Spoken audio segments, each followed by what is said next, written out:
예수님과 제자들이 배를 타고 갈릴리 바다를 건너갈 때 뭘 만났습니까? 중간에 큰 광풍을 만났습니다. 그 광풍으로 인해서 그 배가 침몰 직전에까지 이르게 되었죠. 침몰 직전에 이르게 된 그 배를 예수님께서 바람과 바다를 잠잠케 하심을 통해서 다시 그 바다는 고요해지게 되었습니다. 그리고 목적한 바 다시금 목적지에 안전하게 도착할 수가 있게 되었습니다. 여러분, 우리가 하나님의 뜻을 이루고 주님의 주시는 그 비전과 목적지를 향해 나갈 때 사단의 권세의 방해와 회방, 공격들이 있음을 우리는 기억해야 합니다. 눈에 보이지 않는 어둠의 세력들이 우리의 가는 길을 회방하고 하나님의 뜻이 이루어지지 못하도록 공격하고 방해한다라는 거예요. 그것을 망각해버리면 우리는 무참하게 당할 수밖에 없습니다. 왜 우리를 회방하고 방해합니까? 하나님의 뜻이 우리를 통해 이루어지고 주의 나라가 임하며 주의 영광이 드러나기 때문에 우리를 통해 하나님의 영광이 드러나지 못하도록 사탄은 회방하고 방해하는 거예요. 큰 광풍을 가져다 주는 것입니다. 그러나 하나님의 함께하는 사람들은 그 광풍이 있다 할지라도 사탄의 방해와 회방과 공격이 있다 할지라도 주님과 함께할 때 여러분 풍랑이 잠잠게 되고 목적한 그 목적지에 안전하게 도착하게 된 줄 믿습니다. 그리고 주님의 영광이 드러나는 것입니다. 우리 믿음의 사람들은 어려움과 고난이 있다 할지라도 주님과 함께 승리하는 삶을 살아야 돼요. 이기고 나가야 된다고 하는 것입니다. 주님을 신뢰하고 나가야 된다는 거예요. 주님이 풍랑을 잠잠케 하십니다. 예수님과 제자들이 목적한 그 목적지에 무엇이 예비되어 있기에, 어떤 하나님의 역사가 준비되어 있기에 사탄이 그렇게 방해하고 회방을 했던 것입니까? 예수님과 제자들은 거라사인 지역에 도착을 하게 되었어요. 이 거라사인 지역에 도착하게 되었을 때 누가 맞이를 하고 있습니까? 한 귀신 들린 자가 예수님과 제자들을 맞이하고 있는 걸 보게 됩니다. 마가복음 보면 무덤에서 있던 귀신 들린 자가 예수님을 만났다라고 말하고 있습니다. 거라사인 지역에 도착하니까 귀신 들린 자가 예수님을 맞이하고 있었다고 하는 것이죠. 오늘 등장하는 이 귀신 들린 자의 특징을 좀 살펴보면 귀신 들린 사람은 무덤 사이에 거처하고 있었다고 하는 거예요. 오늘 누가복음 8장 27절에 보면 예수께서 육지에 내리심에 그 도시 사람으로서 귀신 들린 자 하나가 예수를 만나니 그 사람은 오래 옷을 입지 아니하며 집에 거하지도 아니하고 무덤 사이에 거하는 자라. 이 귀신은 집에 살지도 않고 마을에 거하지 않고 무덤에 거하고 있는 자라고 말하고 있습니다.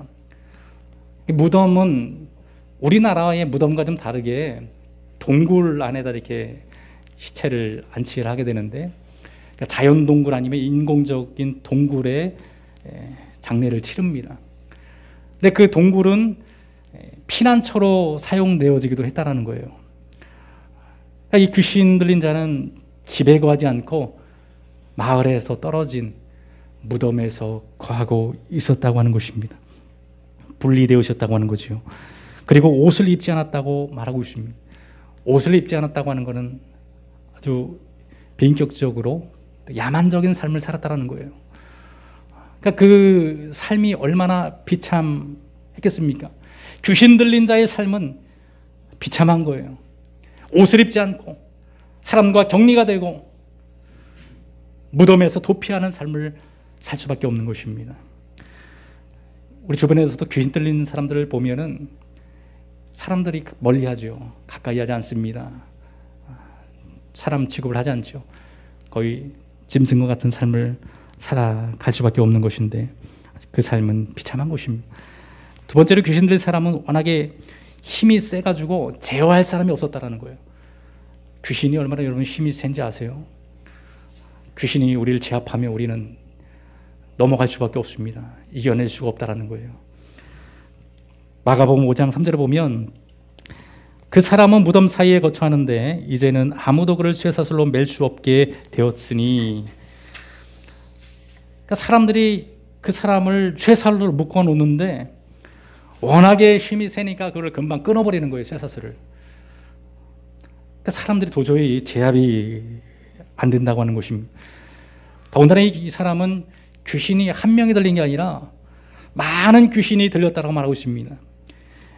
누가복음 8장 30절에 보면 군대 귀신이 들렸다고 말하고 있어요. 군대 귀신. 군대라고 하는 것은 엄청난 인원이 그 안에 들어가 있다는 거예요. 그 당시 한 6천 명 정도를 군대로 보았는데 그렇게 많은 귀신이 그 사람에게, 한 사람에게 들어가 있었다고 하니까 그 힘은 어마어마한 것입니다. 굉장히 강하고 제압할 수가 없는 거죠. 무엇을 말해주고 있습니까? 나의 힘으로는 이 사단의 권세, 귀신의 역사를 막아낼 수 없다는 것, 제압할 수 없다고 하는 것입니다. 이겨낼 수 없다는 거예요. 마귀가 우리를 치면 맞을 수밖에 없습니다. 잡아뜨리면 넘어질 수밖에 없습니다. 짓누르면 우리는 지배를 당할 수밖에 없는 거예요. 이 사탄을 우리의 힘으로, 귀신을 우리의 능력으로 이기기는 불가능하다는 것을 성경은 말해주고 있다라는 거죠. 귀신과 싸우려고 하는 것은, 우리 힘으로 싸우려고 하는 것은 굉장히 어리석은 짓입니다. 나의 힘으로, 나의 능력으로 지혜를 가지고 귀신을 쫓아내고 이기려고 하는 것은, 이거는 애초당시에 불가능한 일이라는 거죠. 아무도 그를 제압할 수가 없었다라고 말하고 있습니다. 그런데 놀라운 것은 이 귀신 들린 자가 예수님을 보자마자 예수님께 달려나와 그 앞에 엎드렸다고 하는 거예요. 아무도 제압할 수 없는 그 귀신 들린 사람이 예수님을 보자마자 달려나와 그 앞에 엎드렸다고 말하고 있습니다. 그리고 고백하는 거예요. 하나님 아들 예수여, 당신이 나와 무슨 상관이 있나이까? 왜 나를 괴롭힙니까? 라고 말하고 있어요. 아무도 제압할 수 없었던 그 귀신 들린 자가 예수를 보자마자 그 앞에 달려나 엎드려 그 예수 그리스도를 높여 인정을 하고 있는 거예요. 예수 권세 앞에 그는 굴복하는 것입니다. 예수의 권세 앞에, 그 앞에 엎드리는 그 귀신의 모습, 군대에 계시는 모습, 인간의 힘으로 제압할 수 없고 그 누구의 힘으로도 제압할 수 없는 귀신이 예수님 앞에 보자마자 스스로 엎드리고 있는 걸 보게 되는 거예요. 예수님의 권세가 그만큼 크고 위대하다라는 것입니다. 그리고 이 귀신 들린 자는 예수님이 누구인지를 정확하게, 아주 명확하게 알고 있었다고 하는 거죠. 예수님이 누구입니까? 하나님의 아들 예수라고 하는 걸 알고 있어요. 하나님 아들 예수라고 하는 걸 우리의 구세주라고 하는 것입니다. 인류의 구원자로 오신 분임을 고백하고 있는 것이죠. 반대로 왜 나를 괴롭힙니까? 라고 고백하고 있는 거예요. 이거는 또한 자신을 심판하러 오신 심판주임을 고백하는 것입니다. 그 예수 그리스도의 권위 앞에 구원자가 되시고 동시에 심판자가 되시는 그 하나님 앞에 꿇어 엎드리고 있는 거예요. 두려워 떨고 있는 사탄의 모습. 예수님은, 이 사탄은 예수 그리스도의 권세와 자신을 무적행으로 던질 심판자임을 그는 너무나 잘 알고 있었던 것입니다. 예수님이 그 귀신에게 묻습니다. 내 이름이 무엇이냐? 너 이름이 뭐니? 묻는 거예요. 오늘 누가복음 8장 30절에 보면 예수께서 내 이름이 무엇이냐 물으신즉 이르되 군대라 하니 이는 많은 귀신이 들렸습니다. 이름을 물어보는데 이름이 뭡니까? 뭐라고 말하고 있어요? 예, 군대라고 말하고 있죠. 군대. 군대가 이름입니까? 아니면 무슨 명칭입니까? 군대라고 하는 것은 개인의 이름이 아니잖아요. 군중을 말하고 있는 것입니다. 예수님이 내 이름이 뭐니? What's your name? 물었다고 하는 것은 그 사람 귀신들의 이름을 모른다라는 거죠. 알지 못한다라고 하는 것입니다. 왜 모릅니까? 그들은 구원받은 백성이 아니기 때문에 예수님이 이름을 알 필요도 없고 그들의 이름조차도 없고 내가 너희 이름을 모른다라고 하는 예수님의 말씀인 것입니다. 군대는 인격체가 아닙니다. 그냥 군중입니다. 개인의 인격과 존중이 없는 무리들이라고 하는 거죠. 그들은 영원한 멸망에 처할 무리들임을 예수님은 말씀해 주고 있는 거예요. 예수님이 그들의 이름을 모른다고 하는 것은 하나님의 백성이 아님을 말하고 있는 것입니다. 따라서 그 귀신들은 두려워서 그렇게 간구합니다. 주여 무적행으로 들어가라 하지 마시옵소서. 제발 나를 무적행으로 들어가지 말라고만 하십시오. 무적행이 뭡니까? 무적행이 뭐예요? 영원한 심연입니다. 지옥입니다. 그곳에만 제발 들어가지, 그 말만 하지 말라달라고 이 귀신들이 지금 애원을 하고 있는 거예요. 여러분, 사단의 귀신들이 두려워하는 것이 뭔지 아십니까? 무적행으로 던져지는 거예요. 영원한 지옥 심판으로 떨어지는 것, 그게 가장 두려운 것입니다. 귀신들은 바로 두려워 떨고 있는 거예요. 예수님께서 자신들을 저 무적행으로 던질 심판주임을 알고 있었기 때문에 두려워 떨고 있는 거예요. 제발 거기만 좀 들어가라고만 하지 말아 주십시오. 여러분, 이 악랄한 사탄의 권세가 왜 그 무적행을 두려워합니까? 그것은 하나님의 심판이요, 영원히 벗어나지 못할 지옥이기 때문에 그렇습니다. 그곳에 들어가면 영원히 벗어날 수가 없는 거예요. 영원히 빠져나올 수 없는 곳이기 때문에 이 사탄은 그걸 너무나 잘 알고 있는 거예요. 두려워 떨고 있는 것입니다. 예수 그리스도를 믿지 못하고 그분을 영접하지 못하면 이 귀신들과 같이 영원한 타는 듯한 불꽃 가운데로 무적행으로는 던져지게 되는 것을 여러분 아십니까? 예수님을 알지 못하고 주님을 나의 구주로 고백하지 못하는 모든 자들은 무적행으로 던져지게 된다라고 하는 것입니다. 영원히 벗어날 수 없는 지옥 가운데로 빠져들게 된다라는 거예요. 누가복음 8장, 계시록 20장 15절에 보면 그렇게 말하고 있습니다. 누구든지 생명책에 기록되지 못한 자는 불못에 던져지더라. 생명책에 기록되지 못한 자는 불못에 던져진다라고 말하고 있습니다. 왜 생명책이 없는 자는 불못에 던져집니까? 생명책이죠. 생명이 있는 자만 기록되어 있는 책인 것입니다. 하나님 나라에 있는 생명책입니다. 거기에 이름이 없다고 하는 것은 구원을 받지 못했다고 하는 거예요. 천국에 들어갈 수 없음을 말하고 있는 것입니다. 무적행으로 떨어질 자임을 말하고 있는 것입니다. 이 군대 귀신들은 이름이 없기 때문에 생명책에 기록이 안 된 거죠. 생명책에 기록되지 못한 자는 불못에 던져지리라. 마귀에게 속한 자도 마찬가지입니다. 그를 따르는 자들도 똑같은 심판을 당하게 된다는 거예요. 계시록 13장 8절에 보면 그렇게 말하고 있습니다. 죽임을 당한 어린 양의 생명책에 창세 이후로 이름이 기록되지 못하고 이 땅에 사는 자들은 다 그 짐승에게 경배하리라. 모두 그 짐승에게 경배를 하게 된다고 하는 것인데, 생명책에 이름이 기록되지 않는 자들은 그 짐승, 이 귀신과 사탄에게 굴복하고 살아간다는 거예요. 그 자들은 마귀에게 속한 자들이고 귀신에게 속한 자로서 결국 함께 멸망할 자림을 말해주고 있는 것입니다. 그곳에 보니까 저 산에서 이 돼지떼가 있는 거예요. 돼지떼가 풀을 뜯어먹고 있는데 이 군대 귀신들이 그렇게 예수님에게 애원을 합니다. 저 돼지떼로 들어가게 해주시오. 예수님이 허락하니까 귀신들이 돼지떼로 들어가는 거예요. 돼지떼로 귀신들이 들어가니까 돼지떼가 갑자기 산비탈로 내려달려 호숫가에 들어가게 되는 거예요. 멸살하게 됐습니다. 그 돼지떼가 누가 보면 한 2,000마리 정도 된다고 말하고 있습니다. 2,000마리가 그냥 비탈길을 내려달려가지고 호수 가운데로 그냥 처박힌 거예요. 다 물에 수장되고 말았습니다. 무슨 말해주고 있습니까? 결국에는 이 귀신들과 그를 따르는 모든 그에 속한 자들이 결국 돼지떼와 같이 심판을 받고 저 나락으로 떨어져서 멸살하게 된다고 하는 것을 눈으로 보여준 것입니다. 그들의 운명을 보여준 거예요. 그들의 끝을 보여주고 있는 것입니다.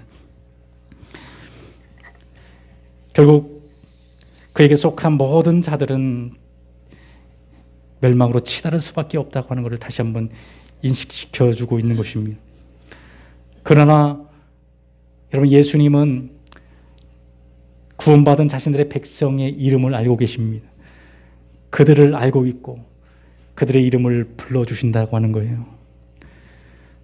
요한복음 10장 14절에 보면 나는 선한 목자라, 나는 내 양을 알고 양도 나를 아는 것이.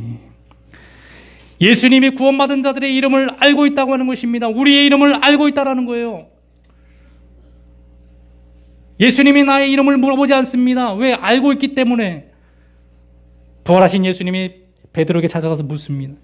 바요나 시몬아, 내가 나를 사랑하느냐?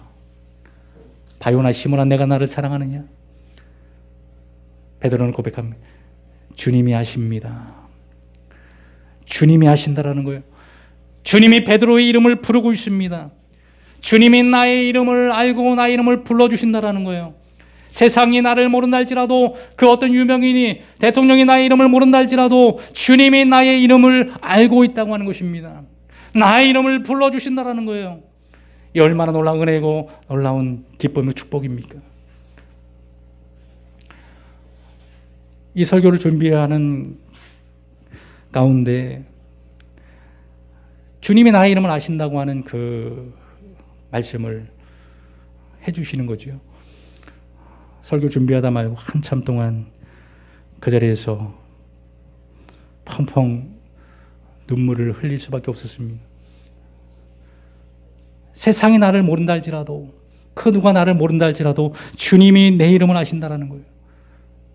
내가 너를 안다라고 하는 것입니다. 나의 이름을 불러주시는 그 하나님의 음성, 그 앞에 엎드려질 수밖에 없는 것입니다. 그 하나만으로도 천지를 지으신 만군의 하나님께서 나의 이름을 아신다고 하는 그 한 가지만 하더라도 나는 복된 자이고 나는 영광스러운 자이라. 세상이 나를 아는 것 중요하지 않습니다. 그 누가 나를 알아주는 것 중요하지 않습니다. 주님이 나를 알아주시는 게 중요하다는 거예요. 나의 이름이 생명책에 기록되어 있는 것이 중요하다라고 하는 것입니다.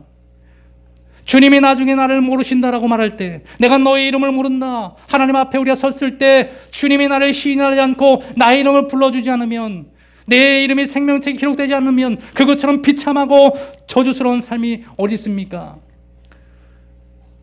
하나님이 여러분들의 이름을 알고 계십니까? 하나님이 여러분들의 이름을 묻고 있습니까? 여러분, 주님이 나의 이름을 아시는 줄 믿습니다. 우리 그 확신과 은혜 가운데 거해야 돼요.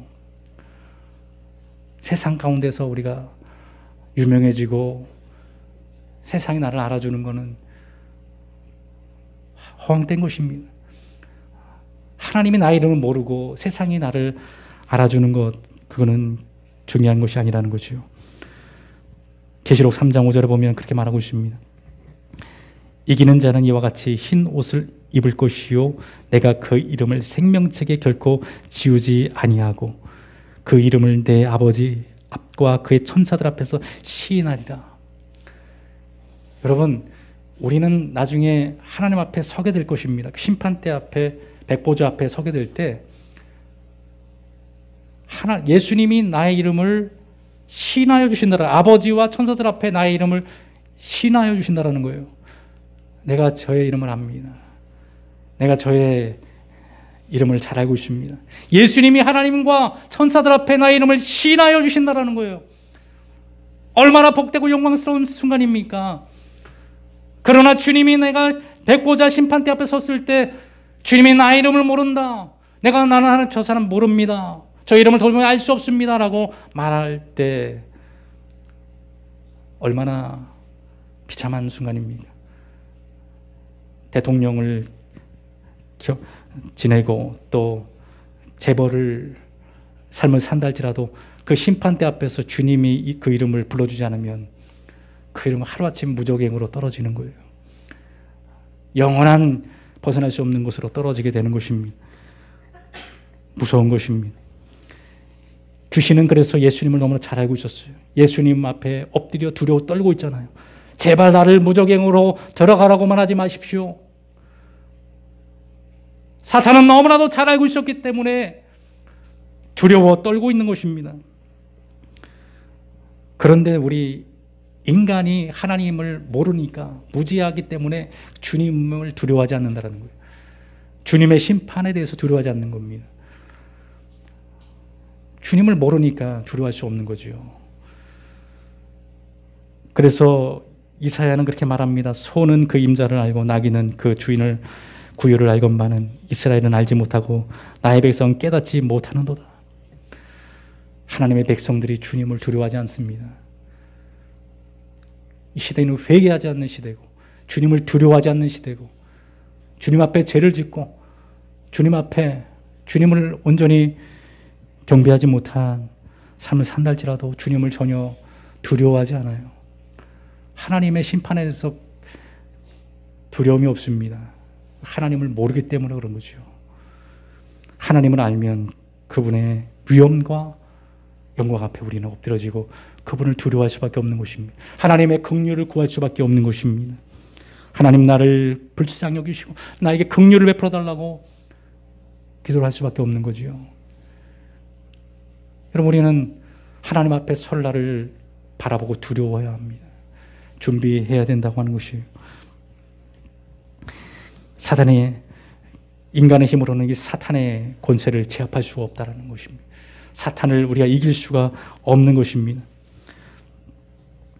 따라서 우리는 예수 그리스도의 권세로 우리를 괴롭히고 우리에게 시험하고 역사하는 사단의 권세를 예수 그리스도의 권세로 우리가 이길 수가 있습니다.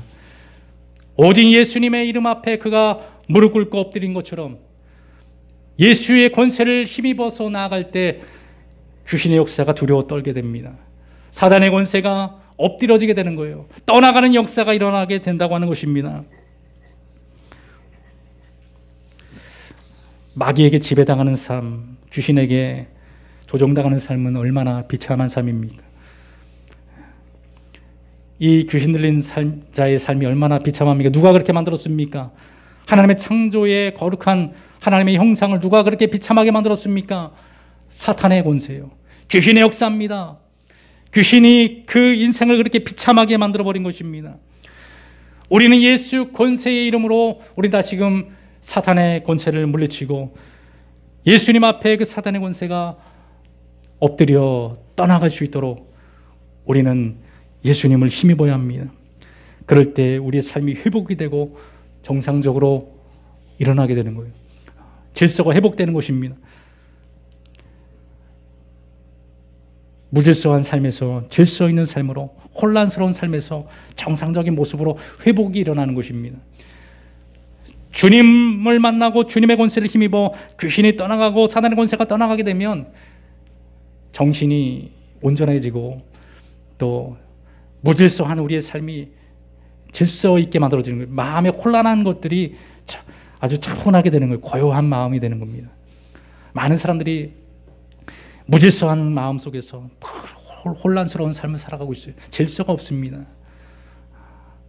분별력이 없어요. 이리보다 저리 갔다 요동칩니다. 하루에도 수십 번 마음이 왔다 갔다 합니다. 마음에 평안이 없습니다. 왜 이렇게 불안합니까? 왜 이렇게 초조합니까? 왜 이렇게 질서가 없습니까? 무질서합니까? 하나님의 나라가 그 마음에 충만하지 못하기 때문에 귀신이 그 마음을 주관하고 있기 때문에 그런 거예요. 하나님의 나라가 임하면 모든 것들이 질서 있게 차분하게 정리가 되는 것입니다. 정돈이 되는 거예요. 그래서 우리가 이 집도 그렇고 모든 것들이 잘 정리되고 이게 여러분 관리가 되는 거, 이게 마음이 차분하고 또 질서가 있을 때 어지러운 것들을 정리하게 된다는 거예요. 질서 있게 만들어 나간다고 하는 것입니다. 그것이 바로 창조 질서, 하나님 나라가 임할 때 일어나는 것입니다.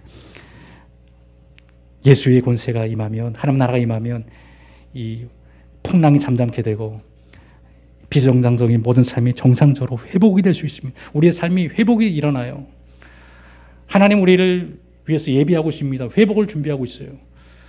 하나님이 놀라운 영적인 부흥을 준비하고 있고 다시금 우리 가운데 하나님께서 행하실 일들을 예비하고 있습니다. 사탄은 우리의 삶을 방해하고 회방하고 있어요. 하나님의 뜻이, 주의 영광이, 주의 나라가 확장되지 못하도록 사탄은 방해하고 있습니다. 그러나 하나님이 하고자 하는 일들과 목적한 바를 하나님은 반드시 이루어 주시는 분이십니다. 오늘도 예수 이름의 권세로 여러분 우리를 괴롭히고 방해하는 귀신의 역사를 다 몰아내고 승리함으로 말미암아 모든 것들이 정상적으로 회복될 수 있는 우리 신앙과 삶과 인생이 되기를 주 이름으로 축원을 드립니다.